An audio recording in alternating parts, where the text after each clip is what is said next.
Good morning students. ఈరోజు ఈ వీడియోలో 7వ తరగతిలో 6వ పాఠమైన ప్రేరణ అనే పాఠం యొక్క స్వీయ రచనలో ఉన్న ప్రశ్నలు జవాబులు తెలుసుకుందాం. స్వీయ రచన 1. కింది ప్రశ్నలకు 5 వాక్యాల్లో జవాబులు రాయండి. కింది ప్రశ్నలకు 5 వాక్యాల్లో జవాబులు రాయాలి. ఆ ప్రశ్న: ఇతరుల్ని అర్థం చేసుకున్నవాడు జ్ఞాని. ఈ వాక్యంపై మీ అభిప్రాయం రాయండి.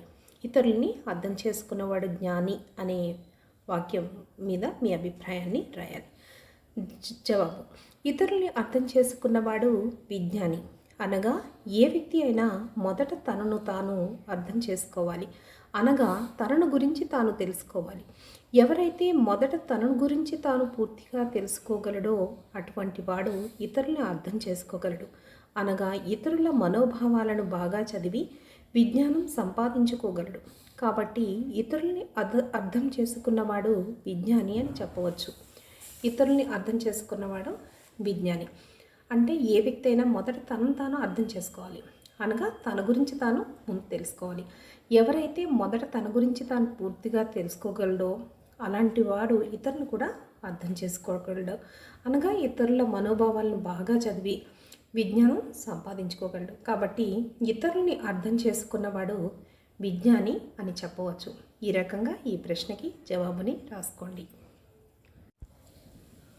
ఆ ప్రశ్న: కోరిక, నమ్మకం, ఆశ పెట్టుకోవడం అనే 3 అంశాల మీద ఎందుకు పట్టు సాధించాలి?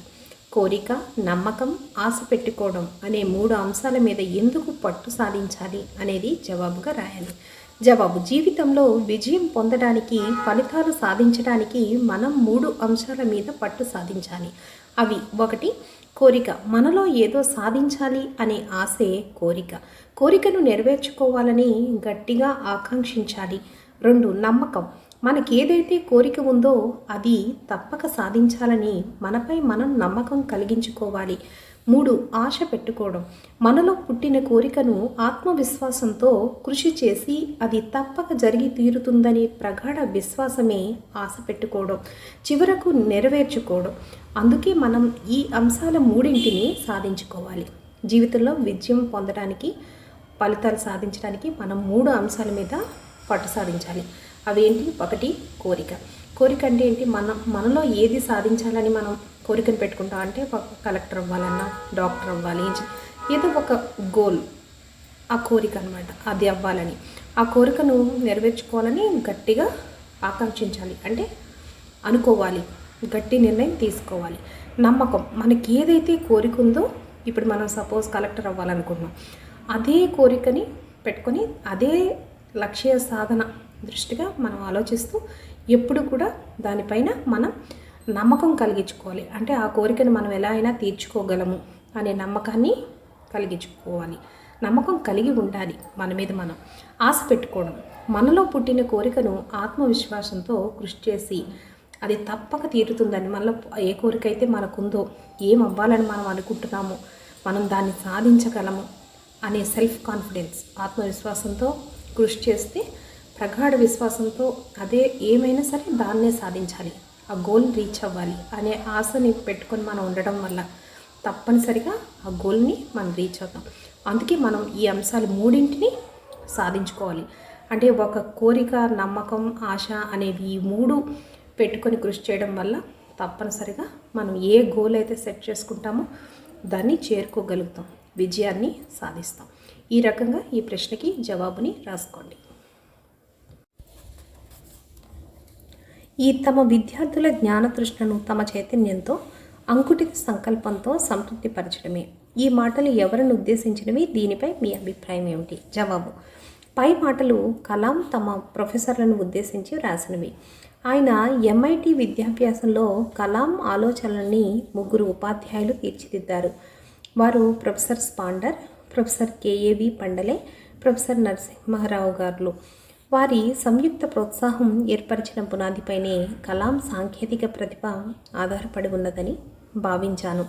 అందుకే విద్యార్థుల జ్ఞానతృష్ణను తమ చైతన్య ప్రోత్సాహాలతో వృద్ధిపరిచి అంకుటిత సంకల్పంతో సంతృప్తిపరచడం ద్వారా కలాం ఆశయాన్ని నెరవేర్చేలా తోడ్పడ్డారు.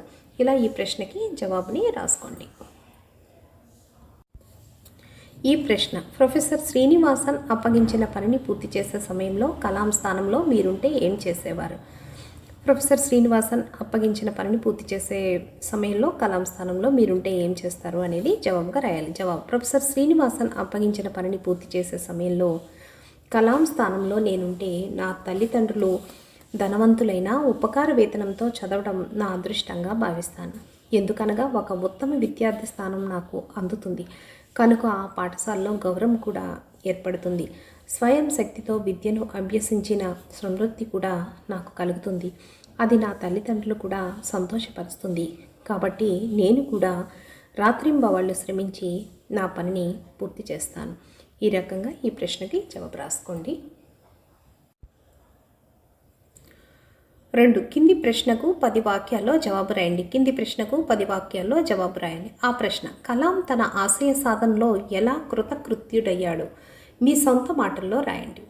కలాం తన ఆశయ సాధనలో ఎలా కృతకృత్యుడయ్యాడో మీ సొంత మాటల్లో రాయాలి. జవాబు: అబ్దుల్ కలాం చాలా పేద కుటుంబంలో జన్మించాడు.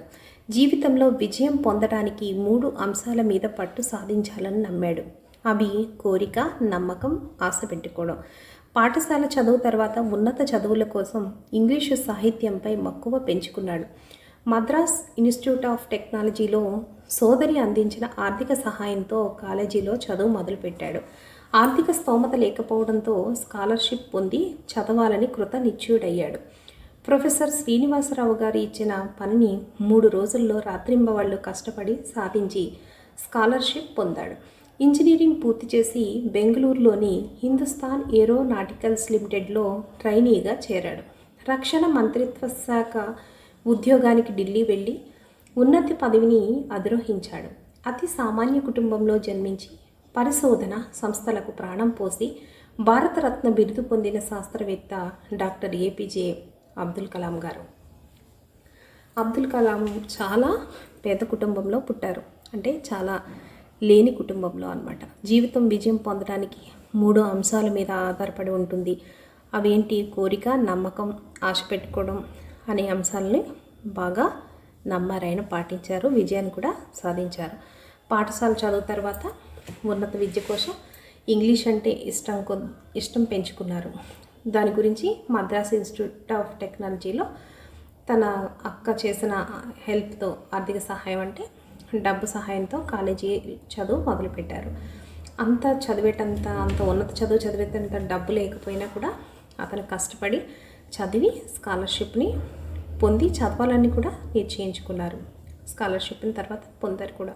ప్రొఫెసర్ శ్రీనివాసరావు గారు ఇచ్చిన పనిని 3 రోజుల్లో రాత్రి పగళ్ళు కష్టపడి సాధించి స్కాలర్షిప్ని పొందారు. ఇంజనీరింగ్ పూర్తి చేసి బెంగళూరులో హిందుస్థాన్ ఏరోనాటికల్స్ లిమిటెడ్లో ట్రైనీగా చేరాడు. రక్షణ మంత్రిత్వ శాఖ ఉద్యోగానికి వెళ్ళి ఉన్నత పదవిని కూడా చేపట్టారు. అతి సామాన్య మిడిల్ క్లాస్ కుటుంబంలో పుట్టి కూడా అతను పరిశోధనలకు సంస్థలకు ప్రాణం పోసి ఆఖరికి సాధించారు. భారతరత్న బిరుదు పొంది శాస్త్రవేత్త డాక్టర్ ఏపీజే అబ్దుల్ కలాం గారు. ఓకే స్టూడెంట్స్, ఈ రకంగా ఈ ప్రశ్నకి జవాబును రాసుకోండి. కలాం విద్యాభ్యాసం ఏ విధంగా కొనసాగిందో మీ సొంత మాటల్లో రాయండి. కలాం విద్యాభ్యాసం ఏ విధంగా కొనసాగిందో మీ సొంత మాటల్లో రాయాలి. అబ్దుల్ కలాం ఒక సామాన్య కుటుంబంలో జన్మించి రామనాథపురం హై స్కూల్లో చదివారు. ఆయనకు చిన్నప్పటి నుండి ఆకాశపు రహస్యాలు తెలుసుకొని పక్షుల్లా ప్రయాణం చేయాలని, తన జీవితంలో ఏదో ఒక రోజు ఆకాశంలో విహరించగలనని కోరుకున్నాడు. 1950లో ఇంటర్మీడియట్ చదవడానికి ట్రిచి సెయింట్ జోసెఫ్ కాలేజీలో చేరాడు. సెయింట్ జోసెఫ్ కాలేజీలో డిగ్రీ చదివాడు. ఇంగ్లీషు సాహిత్యంపై మక్కువ పెంచుకొని అప్పుడప్పుడు తత్వశాస్త్ర గ్రంథాలు చదువుతుండేవాడు. డిగ్రీ తర్వాత ఇంజనీరింగ్ చదవాలని నిర్ణయించుకున్నాడు. మద్రాస్ ఇన్స్టిట్యూట్ ఆఫ్ టెక్నాలజీ ప్రవేశానికి దరఖాస్తు చేసి ఎంపికయ్యాడు. అక్కడ ఆయన MITలో అధికంగా ఆకర్షించినది అక్కడ ప్రదర్శన కోసం పెట్టిన 2 పాత విమాన యంత్రాలు. వాటి పట్ల అతడు ఆకర్షితుడై వాటి దగ్గరే చాలాసేపు కూర్చొని పక్షిలాగా ఆకాశంలో విహరించాలన్న తన ఆకాంక్షని ఆరాధిస్తూ గడిపేవారు. ఆయన ప్రతిభకు మెరుగులు దిద్ది ఆయనకు చేదోడు వాదోడుగా నిలిచారు 3 ఉపాధ్యాయులు. MIT తమిళ సంఘం వారు నిర్వహించిన వ్యాస రచన పోటీల్లో పాల్గొన్నారు.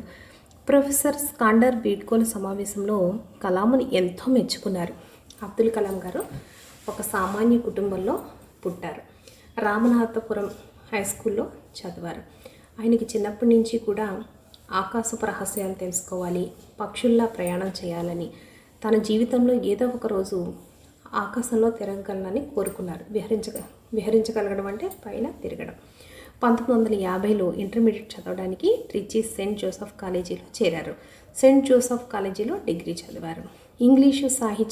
ఇంగ్లీషు సాహిత్యంపై మక్కువ పెంచుకొని అప్పుడప్పుడు తత్వశాస్త్ర గ్రంథాలు కూడా చదివేవారు. డిగ్రీ తర్వాత ఇంజనీరింగ్ చదవాలని నిర్ణయించుకున్నారు. మద్రాస్ ఇన్స్టిట్యూట్ ఆఫ్ టెక్నాలజీ ప్రవేశానికి దరఖాస్తు చేసి సెలెక్ట్ అయ్యారు. అక్కడ ఆయన MITలో అధికంగా ఆకర్షించింది అక్కడ ప్రదర్శన కోసం పెట్టిన 2 పాత విమాన యంత్రాలు. వాటి పట్ల అతడు ఆకర్షితుడై వాటి దగ్గరే చాలాసేపు కూర్చొని పక్షిలాగా ఆకాశంలో తిరగాలి అని తన ఆకాంక్షని ఆరాధిస్తూ గడిపేవారు. ఆయన ప్రతిభ మెరుగులు దిద్ది ఆయనకు చేదోడు బాదోడుగా నిలిచారు 3 ఉపాధ్యాయులు, ప్రొఫెసర్స్. MIT తమిళ సంఘం వారు నిర్వహించిన వ్యాసరచన పోటీల్లో పాల్గొన్నారు. ప్రొఫెసర్ స్కాండర్ వీడ్కోల్ సమావేశంలో కలాంను ఎంతో మెచ్చుకున్నారు. ఈ రకంగా ఈ ప్రశ్నకి జవాబు రాసుకోండి. ఓకే స్టూడెంట్స్, ఈ వీడియోలో ఈ పాఠానికి సంబంధించిన ప్రశ్నలు జవాబులు తెలుసుకున్నారు కదా. ఈ వీడియో నచ్చితే లైక్ చేసి సబ్స్క్రైబ్ చేయండి. Thank you students.